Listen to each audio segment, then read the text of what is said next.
celebrating, dancing, singing, chanting with drums, guitars, or whatever, and I see people putting their bodies into it, I'm like, that is basically the best thing I can see that humans do on this planet. Now, I've traveled everywhere, seen it all, but when I see people dancing in celebration, doesn't matter what they're chanting, actually, in a sense, ultimately, in a way. But when I see them doing that, I'm like, that's pretty much the best thing. When people moving their bodies and singing and clapping, and the children are there. But Kirtan is just really takes that to town. You know what I mean? The nth degree. That's it. Kirtan just milks that. It's like, hey, everyone, welcome. Yeah. And let's do it. And if you don't want to chant along, you just want to relish and meditate, That's and go cool for too. it. And, even Oprah's waking up to mantras these days. She wakes up and switches play on the mantras.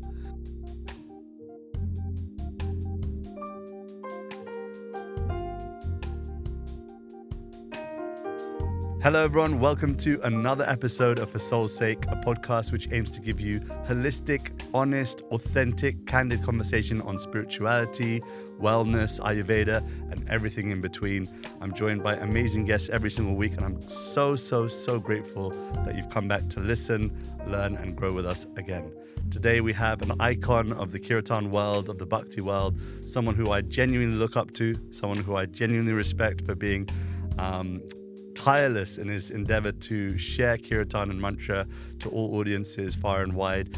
None other than Vijay Krsna. A little bit about Vijay.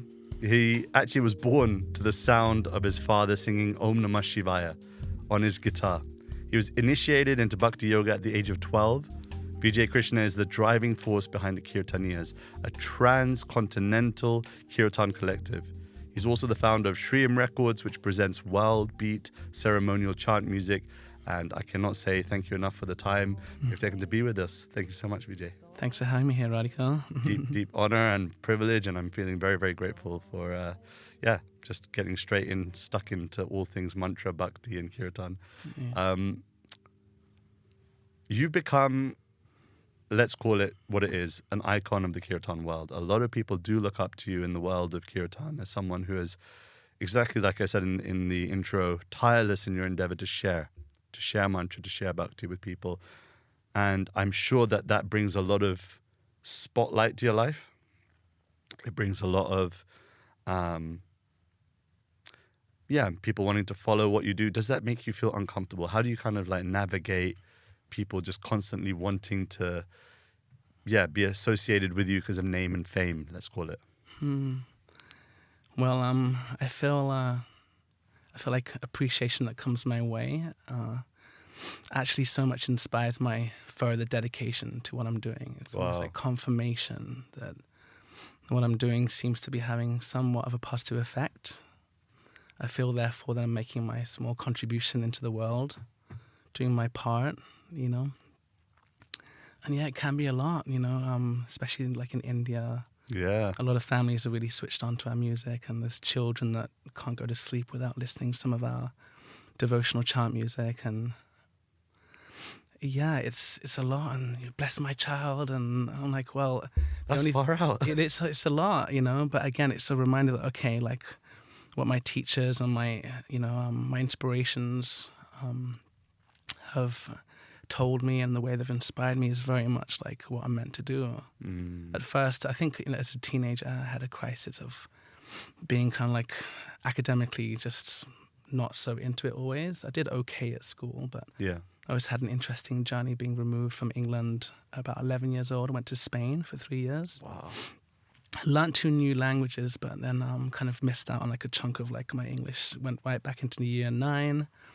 And then when I was 17, first year in sixth form, pretty much, I was just over it. I thought, let me go to India and get some real education. And I, was, exposed to the Kirtan culture, the devotional culture of Bhakti Yoga. And that's what I wanted to do. But at some point, I was like, what will I do with my life? I don't want to go and get a job and work for somebody else's time with my time. And, and I'd seen my teacher and someone like Prabhupada, Srila Prabhupada, and being great adventurers also, and such an inspiration to me. And so, I feel like everything that comes at me as far as appreciation is really just like, yes, you're doing the right thing. You know, Yeah. sometimes it's a question for me. I have no base.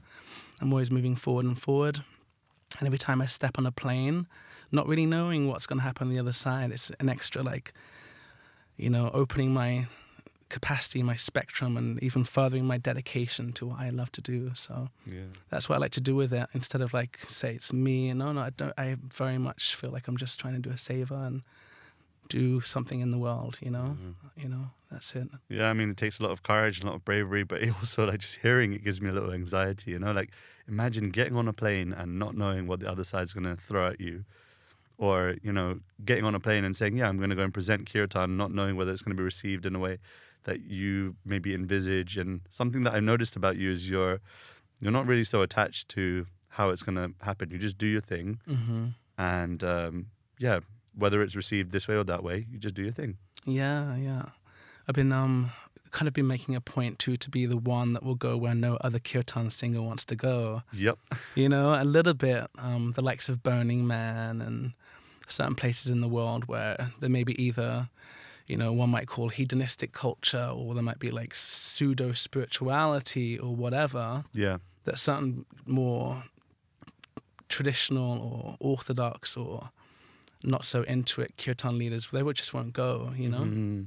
A friend of ours in Jayutal came back from a festival in North America once and said, oh, never again will I go there. And when he said that to me on stage one day, I thought, I'll go there. Kirtaniyas will go there. Let's go. We'll make them dance. Wow. We'll have a chant with them. Wow. So that's been part of my thing too. And yeah, going to the likes of like Google and chanting with some of the top people there, and with the yogalas through my friend Gopi Kalayal. Mm. And just seeing the appreciation from like a massive spectrum, going to the Avanti school here in London. I've done kirtan with the kids there, and then, you know, an orphanage or a widow's ashram in India, and then Google, and then, you know, Byron Bay, Australia, and kind of where else? Where's it coming, you know? And I'm willing to just go there and do it. Has that come at a sacrifice to some of the things that like people call home comforts, like having a stable home or like a family? Yeah, and certainly. That's a sacrifice, isn't it? Yeah. One might even say getting real, as we'd like to keep it on this podcast. Yeah, let's keep it real. Yeah. Probably even like my marriage probably fell apart because of my dedication to it too. Wow. The beauty is that, I mean, the person I was married to, Saraswati, the mother of the band Kirtaniyas, we're still friends. Right. We still go on these amazing missions together. That's far out. We're going to be fulfilling this gig and vision. Kirtan brought us together. You know, so we met under that auspices, and even though the marriage didn't work out, it didn't mean the Kirtan had to stop. Wow. You know, so we really managed to keep that friendship and dedication to what we both know is very good for the world, that sometimes requires a lot of dedication and a lot of sacrifice. So yeah, there you go. Do you want that? Is it a desire for one day, okay, I've done my traveling now? I do ask myself that, you know, I do. I can imagine.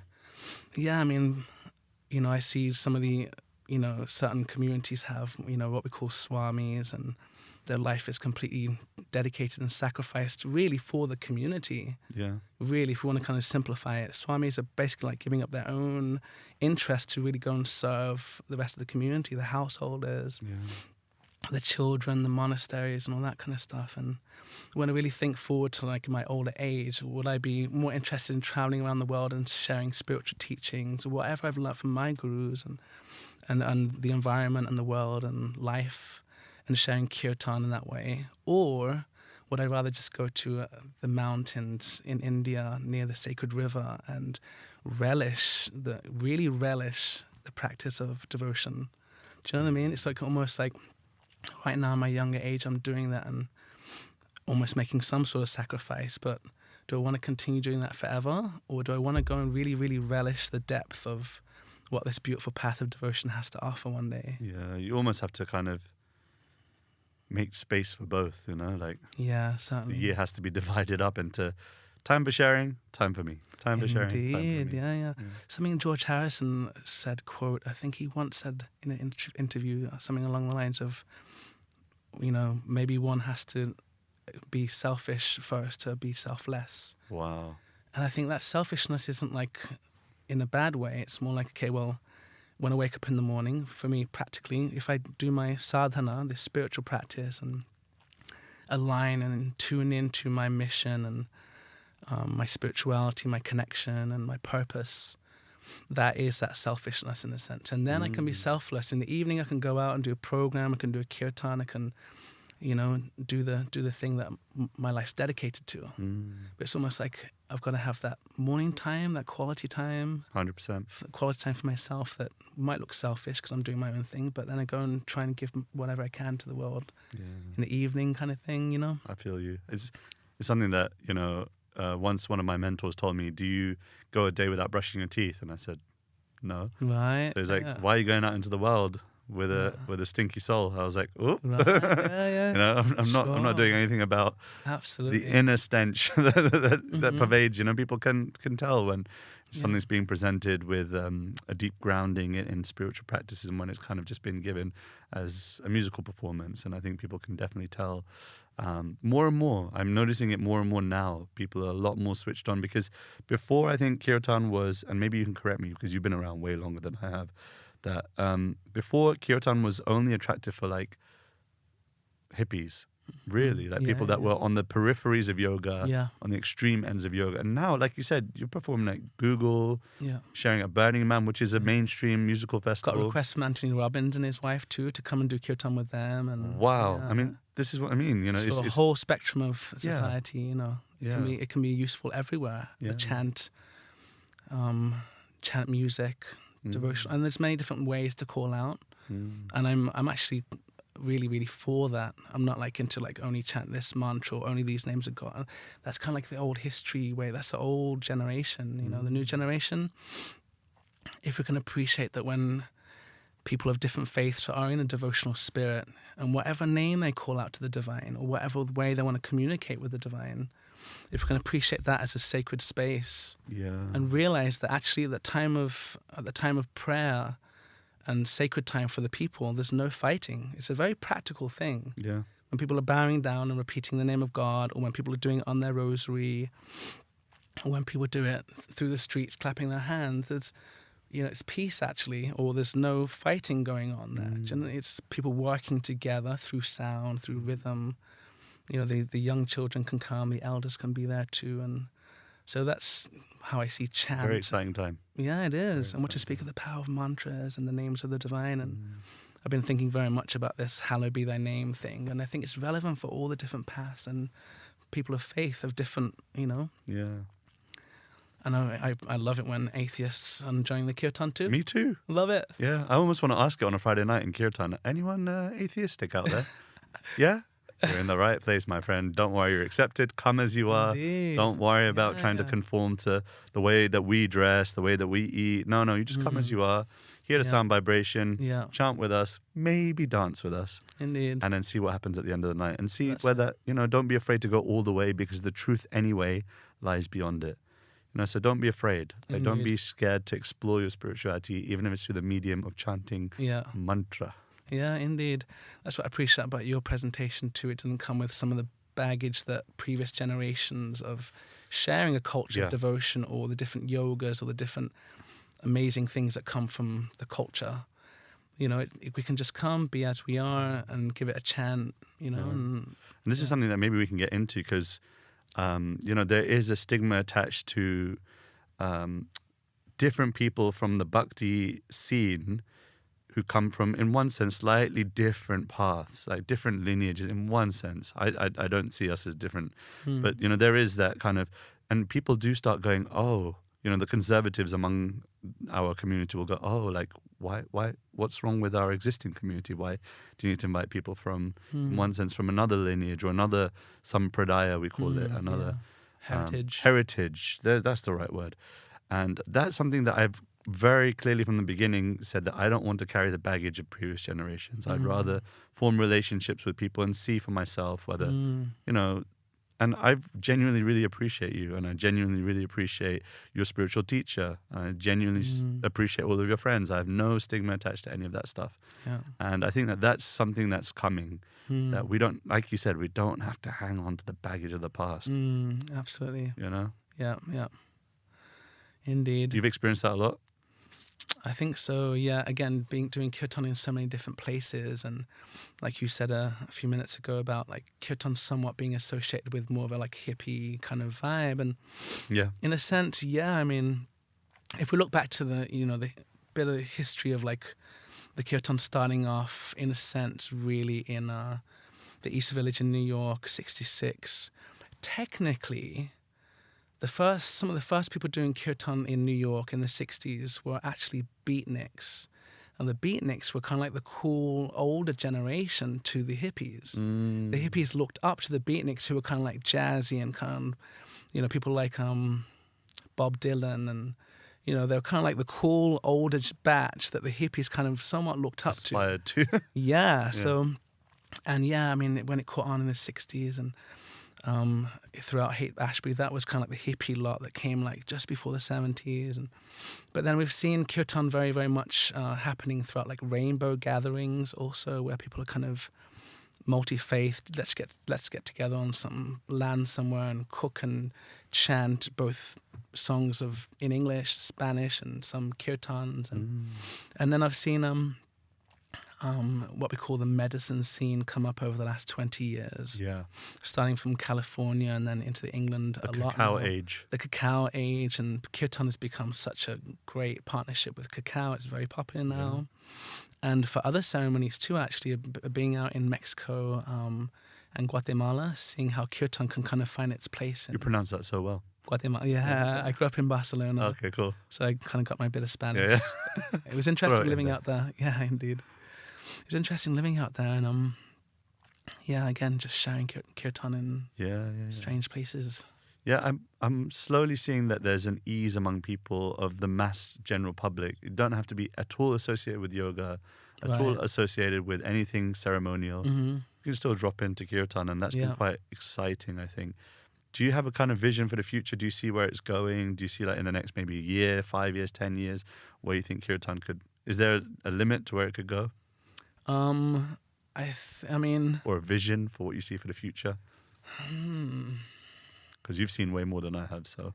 Well, I'm going to say that I don't think it's far off for the likes of you and I, within our lifetime, to see kirtan going on in stadiums.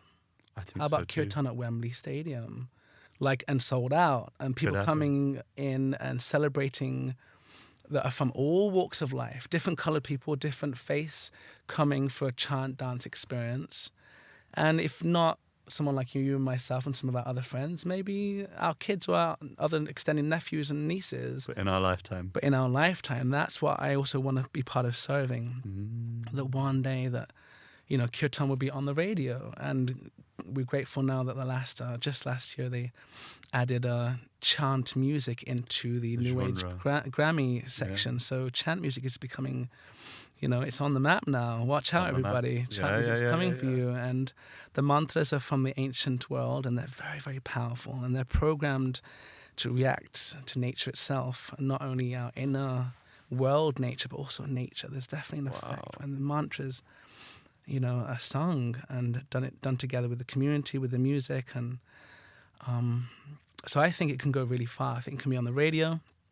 I think that, there'll be multiple Netflix and etc. documentaries on different people that are sharing, chant and music, If you work for Netflix, by the way, anyone that's listened to this, if you know a connection, holla. Let's go. Let's do this. Kirtan on Netflix would be epic. Yeah. Even if you heard the word Wembley Stadium and got a little bit excited, then just share this with a friend. Share this conversation with a friend. Let's go Wembley. Just say, look, these guys want to do Wembley Stadium. How can we make it happen? Yeah. Let's sell it out. That's it. Really. I used to think that those kind of things were far-fetched, but in the space of just 1.5 to 2 years of sharing kirtan and mantra, I found that my life has... it's expanded in so many ways that I never dreamt of. If you look on the surface, I'm a chubby Indian bloke from good old London. And somehow or the other, because of the process of something that's well beyond me, I've been carried to a different life, almost like pushed into a different life. Yeah. And I just don't think these kind of dreams are far-fetched anymore. I just don't think it's like, You know, when someone used to say Wembley Stadium Kirtan, be like, that's baloney. Right, absolutely. Yeah. But I can see something is coming. It's like almost a wave of transcendental thought that's not done simply just on sentiment. Right. It's not just I feel Kirtan is growing. No, we're seeing it actually objectively grow, and people taking to the process and finding that that's their daily practice. Yeah. One thing that I'm always curious about is how do you feel about cultural appropriation?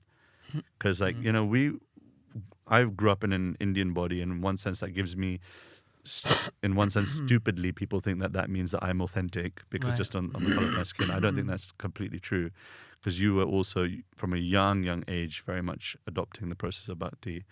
Any thoughts? Yeah, interestingly enough, cultural appropriation came to mind yesterday. I was thinking about it. Oh, yeah? Yeah, strangely. And I felt like I had to look more closely into the definition for what I was thinking. Well, cultural appropriation isn't someone from a different culture doing the likes of kirtan or hosting a ceremony or whatever from another culture. Cultural appropriation considerations might come into hand when someone's maybe wearing a skirt with arms on it that's below their waist, for instance, and not really aware of like, hey, well, someone that is, you know, has a cultural, you know, value for the arm symbol, seeing it below the waist, for instance. But I don't know if that's necessarily cultural appropriation, but I'm totally into cross-culturalism, if that's a thing. But I mean, I'm so mixed up. I'm, you know, one grandfather from the Caribbean, another grandfather from Ireland. Really? Yeah. How far out? Yeah. So then one grandmother from England, and another grandmother with, you know, anything from Swedish to Romanian blood. So I'm really mixed up. And I mean, what am I supposed to do? Am I supposed to do what white people do, what brown people do? What, I mean, like Caribbean people do. I'm just, and I grew up with, you know, my father's approach to yoga. And again, he got started with transcendental meditation, actually, TM, with Mahesh Yogi in the late 70s. Didn't meet Mahesh Yogi, but got into, again, chanting Om Namah Shivaya. And he was kind of on the crossover with, not crossover, but he was, Shiva and Krishna were kind of part of my dad's meditation around the time I was born and conceived and whatever. So it was kind of like checking both out, checking the transcendental meditation system from Mahesh Yogi, but also looking into Bhakti Yoga also, and the books of Swami Prabhupada before I was born. And both my parents had been going to the temple before I was born. And your parents are disciples of Prabhupada? No, they came just after. My dad a few years later. In the 80s? In the 80s, yeah. So we joined at a hard time. That's in a sense, super hard just time. after the guru was, you know, taking care of everything. And but yeah, he stuck with it. And my mum had her own way of appreciating, you know, the culture of devotion, bhakti, and my dad had his own way. And but neither myself or any of my brothers and sisters were ever forced into it in any way. And are any of your brothers and sisters now like bhakti yogis practicing? Not as such, no, not at all. They've all got names from the guru and from your spiritual teacher. Yeah, from our teacher when they were young. They got named by him, and they've had, you know, they know what it's about. But I think they're just living life right now, you know. Fine. And I think that's cool. My dad and my mother. My mother's passed on now, but she fully deaf. Yeah, it was during my trip to Mexico a year and 3 months ago. Oh, so recently. Yeah, it was pretty recently. It just kind of happened.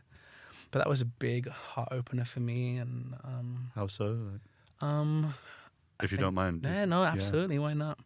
Bittersweet in a sense. I think, of course, the natural feeling of loss. It's just, you know, you lose a mother, you know, most of us, all of us kind of feel that, you know, not being able to see her anymore, maybe things we had to say to each other. But you were in Mexico at the time? I was in Mexico at the time, the other side of the world, and she was here in Canada. Was it during COVID time? Yeah, it was. And, it kind of, my brother said, hey, have you heard from Mom? And I said, well, no, I haven't actually in about 4 or 5 days. I was a good boy. I used to call my mum every day or two. Wow. Just hang out with her and talk. And we actually had some really good conversations, the last ones, you know. But anyway, it came as a surprise. My brother delivered the message and said, look, Mum trained us for this already. Mum used to say scary things like, oh, when I'm gone, just take care of my body, cremate me, and I'll move on to my next adventure. Wow. So my mum was given this ancient wisdom in a very, very natural mother way, saying, look, don't worry about who I am. My body, just take care of it, and I'll be going on onwards. Now, I really liked that. It very much resonated hearing it from my mother, but it wasn't like coming from the other side of the education that I also appreciated, which was like just Bhagavad Gita wisdom that was saying the same thing. Basically, look, your soul is eternal. The true, when we say I, we point to ourselves, and it's the mystics say that the true self, the consciousness, the soul, lives more or less in the heart. And the mystics and Krishna himself in this Bhagavad Gita epic is saying, yeah, that thing we call a soul, actually, even though it's bound paradoxically by a material body, the soul can adventures on, and it was always there and it always will be there. So this kind of thing that life goes on, which is one of my mother's mantras, she used to say life goes on. Wow. So she had us quite mentally prepared for it, even though we were very young, and she's saying, yeah, just take care of my body. And but I think also with the discipline coming from living in an ashram and with spiritual teachers, and hearing it also coming from the ancient text, the ancient wisdom, so powerful. And I think that chapter 2 Bhagavad Gita is good for absolutely everyone, anywhere, in any religion actually. There's a reminder that, look, your soul, who you are, is eternal, infinite, and going through a human experience, but it lives on and it evolves. That's what evolution is, really. It's of the soul moving through its adventures and finding its zenith, hopefully. Wow. So I think it was bittersweet, kind of basically, with my mom. Bitter naturally because that sense of loss, but sweet because I just all this knowledge, not only what my mom had told me about, okay, the soul lives on, but also hearing it from the scriptures and from the teachers. But it was something now that I felt. Right. In our culture, we call 7 to 11 days after the departure of a loved one, we call it the Shraddha. And the Shraddha means the faith. And I'd seen this ceremony before with people that, okay, someone's mother had passed on, they'd hold a Shraddha ceremony just to honor that soul and their journey onwards. And I realized that the Shraddha, the faith, isn't just a ceremony, but it's actually this experience of having faith that soul, is going to be living on, So it came really down to a matter of faith for me. Very powerful. It wasn't up in the head. It wasn't like, oh yeah, I've got this knowledge, the soul and all this stuff. It's applicable. It was like, whoa, I can feel my mom's soul is now been set free, loose onto her next journey, That's the human experience. Yeah, the human experience. I'm so glad that you mentioned the second chapter of the Gita, and yeah, for sure, if the listeners don't have a copy of the Bhagavad Gita, Amazon it, pick up a copy. Second chapter is great for understanding the eternal nature of the self, and that eventually this body, like a piece of clothing, gets discarded, and then you move on to the next piece. That's it. And even though it sounds like we're minimizing it, and maybe it seems insensitive, but I guess it's kind of, I don't think there's anywhere else that I know of that teaches on how to die. Right. The process of how to die in a spiritual way. With what vision do we understand death? And maybe, I shouldn't have stereotyped that and said that this is the only way, but I found that it's quite clear, and the Bhagavad Gita is quite clear in its approach on death. Yeah, indeed. And the passing of the soul, transmigration of the soul between bodies. Yeah. Definitely interesting. Yeah, it's solid information and really worth everyone's consideration. Let's put it like that, literally just have a look at that, what's being said there, and just, consider it. Yeah. Simple as that. If you see us anywhere in the world, you see Vijay Krsna, just ask him, so I had a question about the second chapter, and then put us to the test whether we know it as well. Right, that's right. Yeah, I used to enjoy kind of memorizing some of the Sanskrit. Oh, really? The ancient language. It's really far out. Any particular favorite verse? I often like Lucky 108, which is chapter 10, 8, verse 8. Aham sarvasya prabhavo mata sarvam pravartate iti matva bhajante mam buddha bhava samanvitaha. So this is really kind of bold, out there statement by Krishna. It's Hold on like, to your seats, people. yeah, it's kind of in your face. And I mean, yeah, I was once asked to kind of speak in this massive kind of assembly with all these amazing yogis, International Yoga Festival, Rishikesh. And Oh, damn. I had no idea that the Swamiji was basically saying, Vijay, come and speak in front of this massive crowd, 25 cameras, 7 sets of private police with all these big Swamis. I'm like, he literally said, in 1 minute, you're going to speak. And I was like, oh, what am I going to say? It. And he said, say something about yoga. So I thought, okay. And I came up with this verse, 10:08. So aham sarvasya prabhavo. Krishna is basically saying like everything is emanating from me. Mata sarvam pravartate. I am sourcing everything. He kind of reaffirms it and says, look, I'm just like taking care of everything. Iti matva bhajante mam. Those who know this worship me, heartfelt worship me. Buddha, like Lord Buddha, means intelligence. Bhava means with emotions and sentiments and feeling. Samanvitaha, and with everything they have.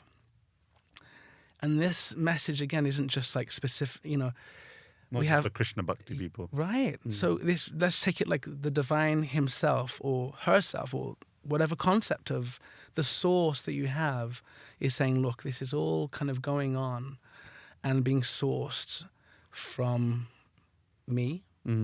And the way to kind of know it, approach it is again through the intelligence that's been purified and through good old-fashioned human emotion, And I see that, when it could just bring it back to the kirtan and the celebration and that emotion, that when I see, video footage or when I'm in real life and I see people from different cultures around the world celebrating, dancing, singing, chanting with drums, guitars or whatever, and I see people putting their bodies into it, I'm like, that is basically the best thing I can see that humans do on this planet. Now, I've traveled everywhere, seen it all, but when I see people dancing in celebration, doesn't matter what they're chanting, actually, in a sense, ultimately, in a way.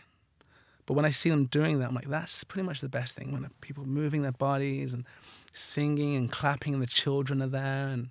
But kirtan is just really takes that to town. You know what I mean? The nth degree. That's it. Kirtan just milks that. It's like, hey, everyone, welcome. Yeah. And let's do it. And if you don't want to chant along, you just want to relish and meditate and go for it. And, even Oprah's waking up to mantras these days. She wakes up and switches playing on the mantras. Even I saw there was an article in The Sun. I know The Sun's an interesting newspaper, I know. But it was on the front cover. It said Harry Krishna. Yeah. Prince Harry apparently listens to David Pramal. Yeah. He's like, when he's doing this. I mean, I think it was, I can't remember the context. I think it was when they were giving birth to their recent child and Meghan put on David Pramal. And so they're just like, is Harry a Harry Krishna? That's it. Great. Who knows? Kirtan at Buckingham Palace. Indeed. Wow. I'm calling you, mate, because I ain't got a bloody clue what I'm going to do if they call me to Buckingham come Palace. on, you can handle it. I don't think so. Kaylee, you're coming with me. That's it. Okay, Kaylee's on it. Yeah. Talking about streaming and, nowadays we're both getting killed by Spotify, let's call it. And all the streaming services, they're basically killing us off by taking a massive cut of the music market. What's your feelings on it?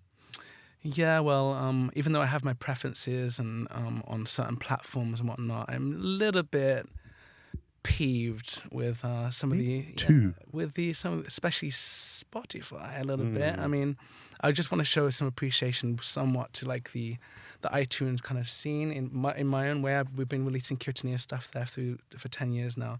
I'm just saying that the fact that one can go and buy that track through iTunes, it's great for the artist. And then over to YouTube. I love YouTube. I watch it a lot. I'm very grateful, but for what they give us for 0.4 million views a month is a little low. Pennies. And partly due to that is why I haven't been able to provide more content to even YouTube too. Exactly. I'll be bringing more business in a sense if the royalties were a bit more balanced out and reasonable. Honestly, I would be able to, come up with the funding for a lot more really good musical video projects that have done really well and made millions of views. Yeah. But it's a bit slow on it. I think if they want to help us sustain creating things, it would help if they were a bit more generous Totally in agree. in our shares. Totally agree. Couldn't Generally, agree more. right? Is it not? So let's see. There'll be another step, because I mean, we saw it go from, when we were kids, we saw it go from like cassette tape to CD to Napster for a minute. We could. I remember Napster. There you go. So that was a crisis for the music industry. Then then Spotify jumped in there with this supposedly kind of semi-genius idea. You know, not Same thing, just repackaged. Exactly. So there'll be the next thing. There will be the next thing. Spotify is just this area right now, but there'll be something else somehow. I'm not sure what and how, but you know, the music will continue to flow. One hopes. And one hopes. Generous donors. Yeah. And yeah, shout out to those who are supporting, you know, any kind of, you know, grassroots independent musicianship, and gratitude to the artists that are getting ripped off by their labels and having to give a whole massive cut to them, and gratitude for your creativity. And I am one of the opinion that all arts in a way are sacred, you know, so appreciation to all the artists that aren't really getting their fair share. Big love to you guys. Keep it coming, Big guys. love. Keep trooping. Keep trooping. And come on, Spotify, YouTube, guys. Come Figure it out, on. man. Come on. Yeah, indeed. I'm going to leave the space open. Anything you want to talk about, we can talk about anything under the sun. Because I've been directing the combo. Yeah. And I'm trying this new thing where we're shifting halfway through, or like even 3/4 of the way through, something that's on your mind that you want to talk about. Something that's on my mind. Could be a question, could be a thought, could be anything at all. Indeed. What's been on my mind? I don't know, really. I think I've been on my journey. Too much traveling. A lot of traveling. Also kind of like really looking at like what I've got going on in my life, and always in a sense considering like those sacrifices we were talking about earlier on. And that must be a big burden on your head, man. it's a lot. It's really like, whoa, I'm really traveling the road less traveled quite a bit, you know. It's living a renounced life without the orange cloth. Yeah, exactly. I don't get that support from the community. I don't have private sponsors or funding from a society or anything like That's that. hard. You know? That's Doing hard. it really grassroots, and I feel a little bit, you know, Does that frustrate you, by the way? frustrate me, not necessarily. I do feel a little bit let down sometimes that there's like not more support for it, honestly. But I just troop on, you know. I really just, I'm gonna do it anyway, you know. It'll be the biggest tragedy in the world if you ever decided to stop, I think. Well, yeah, I just can't. Yeah. I'd go down on the battlefield with this one for sure. With this one. Yeah, I'd do it again in the next life too if I have to come back. Why not? No, I really see, you know, and again, I have so much appreciation for any other people that are doing it, and that's part of what I do too, is to stand for, you know, in a sense, being a rep of that. Like, you can do kirtan and it will take care of you, whether you travel around the world nonstop like me, or whether you've got a strong base in like the likes of London, where you and Kelly have been holding down really nice events and whatnot, your team. So really I'm serving that a lot. I'm serving, and in the sense like if I see other people being fire keepers, as I like to call it, keeping the fire for the community to come together, you know, and sing and chant and have these nice experiences together. So I'm very much really, you know, out for that too. And if I meet someone along the way, I'm like, hey, you can do this too. I will let them know, really straight up, you know. Share kirtan in any way. Yeah. Do you have any like, I wish this wasn't going on in the kirtan world? Honestly, you know, I feel of myself as a mercy case, which means like the mercy is beautiful. Actually, it's not something we have to be like, you know, mercy is something that and something great has been shared, and some people might say, oh, those lot shouldn't be doing kirtan because they don't have the right conception. Those guys shouldn't be doing kirtan because they believe that or something else, or have strange habits. No, not at all. Like, I'm into, you know, I'm very much of the opinion that no matter who you are, no matter what you do, you can do this. Wow. You know, despite whatever good, bad habits or approaches or conceptions or whatever. I know atheist kirtan leaders. Wow. Sure. I've got a friend at least she was an atheist in Las Vegas, and she used to invite Kirtaniyas out there. I think I know her. Anyway, we won't say. Right, yeah. I did kirtan in that same place. And she, right? And Yeah. she just does kirtan. She's good at it, and she actually has feeling. And she might just be playing along with it. She's an atheist, or it doesn't really matter. But the point is, she does it. So, yeah, I'm kind of into just everyone, please do it. Let's do it, and let's have it. We've got Wembley going Stadium on, to pack out, man. It's going to take more than just me and you. Oh, that's right. You know? Yeah. So let's do it. Anything that you'd say to like someone that's new to kirtan, or like, you know, a budding kirtan leader, or someone that wants to facilitate more kirtan experiences? Anything that you'd say, this is something you should try and explore, or like maybe this training, or, you know, what would be your kind of words of wisdom and advice for that person? Well, as I've learned from, you know, the Nava Anga kind of, we've heard of Ashtanga yoga. Bhakti has Nava Anga, 9 limbs or 9 aspects. And the first aspect of devotion is actually receiving through hearing. We call Shravanam. And then we have Kirtanam, which means kirtan or chanting after.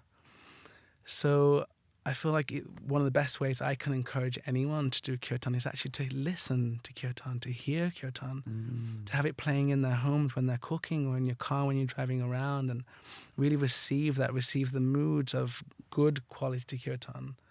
And even if we're listening to whatever different kind of kirtan that is aesthetically pleasing, so we can learn and serve with kirtan ourselves. So I'm really into encouraging people to listen. Someone comes to me and says, hey, I want to learn kirtan and harmonium and mridanga, drum, and I'll say, well, sometimes I might say, well, how many hours of kirtan do you listen to a day? Powerful. Wow. You know, if it's less than 3, I'm a little bit like, well, if you really want to learn kirtan, you'll be listening to 3 hours a day. And I'm not saying that that's a prerequisite. I'm just saying that if we want to learn kirtan, let's get involved in listening to it, singing along, and feel fully encouraged to come up with your own melodies. You know, I've come up with melodies in the shower or on a plane as I'm passing out, or really feel free to kind of, express yourself. Yeah, I'm really into that no hard and fast rules that Swami Prabhupada emphasized, you know.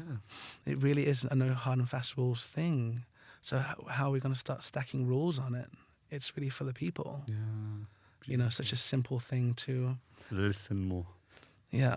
So I'm kind of I would encourage everyone to do kirtan, and everyone to take a look at it, you know, and if you're really into getting more into it, then play it, listen to it, watch it on YouTube. I'm such a YouTuber. Really? Yeah. Yeah, like I had to get YouTube Premium for that exact reason. Right. So I used to get so fried out, that YouTube Premium. Like, I mean, with YouTube, you get an ad every like 5 minutes. Oh my gosh, yeah. Pisses me off. Yeah. So then I just was like, okay, fine, I'm paying for the Premium just so then I can listen to kirtan. It's like an hour long without the advert breaks in the middle. Right. I've got a Google Chrome ad block. Oh, man. Because it's just me right to the video.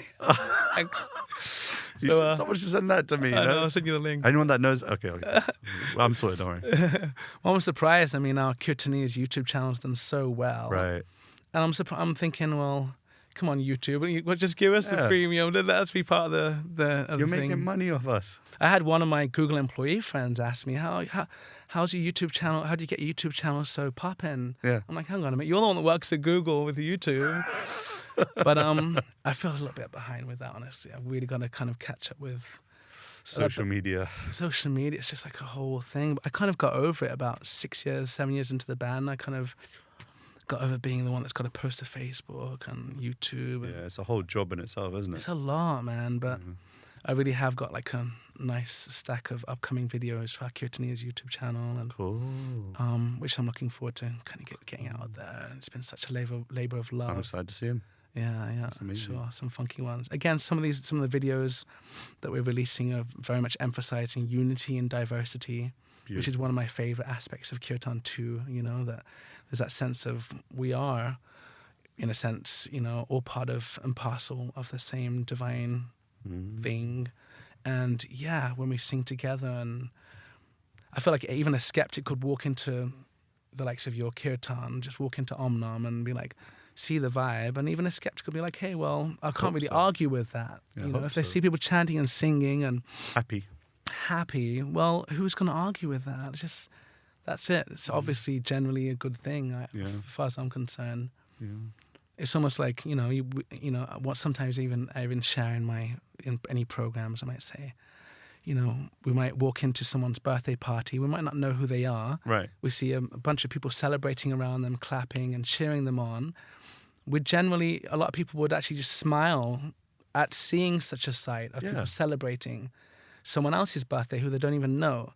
So that is also one of the effects of chanting kirtan and mantras. And even if we feel a bit silly sometimes, or we're doing something strange, but actually if it inspires even a smile and in any sort of way goodwill towards this obviously peaceful, joyful process, that's a good thing.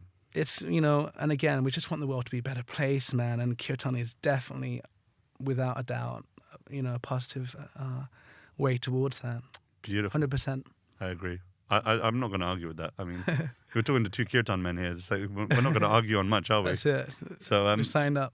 I want to close today with some quick fire questions. You up for that? Sure. All right. Hold on to your horses, people. It's going to be fun. Okay. What's something you're curious about right now? One sentence, one word. Something you're curious about right now. Oh, I'm just going to have to say love. Oy. Sweet love. Curious. What is love? You mean like the ultimate sense of love, or you mean like... I don't know. All right. I've got his number, people. Let me know. I can sort you out for a tidy fee. What's... Get me out there. Oh, no, that's terrible. What's something you're personally working through at the moment? I think working through. I think as certain aspects of a level of discipline that I actually really, really enjoyed very, very much in my teenagehood, and now I'm just making certain things a routine part of my day and strengthening my routine, especially 2023. We all want to upgrade in different ways, and now I'm like, I'll wake up in the morning, I'll take care of my bathroom duties, and then right after that, no matter what, I'm going to set this level of quality time with me, myself, and the Most High. Yeah. And everything else can happen after that. Do you know what I mean? A real dedication to that, because I feel scientifically the effects on my day. Yeah. If I wake up in the morning and just kind of don't have that quality time with myself, with my heart, with the divine, I feel like a chicken head for the rest of the day. It's like a blessing and a curse. Because when you receive that experience and you start even just meditating for 1.5 minutes a day, you feel the effects, but then you stop doing it. It's almost like, oh, well, now I can't. So everything else in my day is like the second and third and fourth and fifth most important thing to do. For me, that quality time, again, with myself, the divine, the great mystery of the divine should be priority. And it kind of puts my head on. It's like we can wake up in the morning and switch the Wi-Fi on for ourselves, but we got to do it with our very self too, kind of connect, and then we can let our day go on. So, one word: routine. Yeah, it's something that, I mean, just seeing as we've gone down the caveat, it's something I'm definitely trying for this year. Is so like I went through a period where I can chant. Like chanting for me, whether it be kirtan or my japa on the beads, I chant. That seems to be not. I don't want to say it's perfect, but I'm doing it. But one area I've always struggled with is opening the books. I just seem to always struggle with it.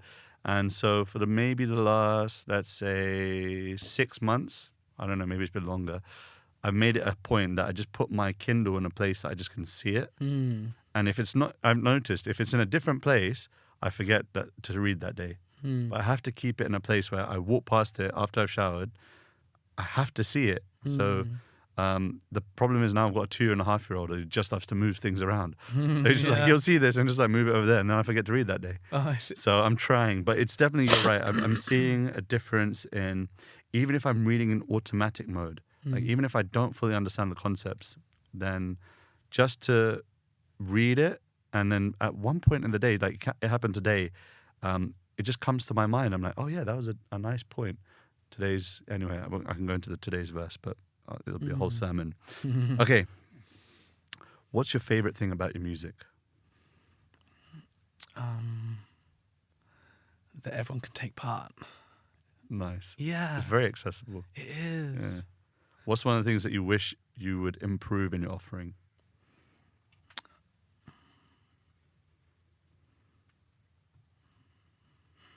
I like to give even more of myself. Oh my. I just give even Bro, more. you're doing too much already. I give 108%. Is that possible? I don't know. I don't know, man. If it is, then you're the one that's going to do it. Something people misunderstand about you. I'm not as naughty as I look. Oh, really? Oi. We're going to have to test that one out. Okay. He's not as naughty as he looks. You don't look that mischievous, though. No, I'm not. No? No. I'm looking at Kaylee right now. He doesn't look that mischievous, does he? No, he's shaking with a grin on his face. And then the final one, if you could create one law, I don't even know why I'm asking a Kirtan person this. If you could create one law that everyone had to follow, what would it be? I was going to say, like, think with your heart. Think with your heart. The law is to think with your heart, not your brain, not your head. No. Wow. Love. You know, honestly, again, not to be cliche, but hey, that word is big. Yeah. That word is very big. And I think, you know, my teacher used to say, love is God and God is love. So again, for those who are like whatever God, even for those who are like whatever love, I think, no, love is real. Love is extremely powerful. So I'd probably like implement a bunch of laws that would facilitate and encourage people to love more. And again, unity and diversity. I appreciate your Muslim, Christian, Jewish, atheist brother, whatever color his skin, and sister. You know, these things really, I think we can do it as humanity. There's no need to fight anymore. There's some old battles going on over land that's been going for millenniums. There's no need. No need. There's no need. Let them pray their way. We'll pray our way. And let's support each other like humanity, brother, sisterhood of the earth. There's a few things we do agree on. And actually, all the cultures everywhere do agree on love. And it's not really trending to be an atheist anymore. It's not the 1990s, is it? That time's over. It's now. It's not even like atheism We're in now. the age of Aquarius, aren't we? Indeed.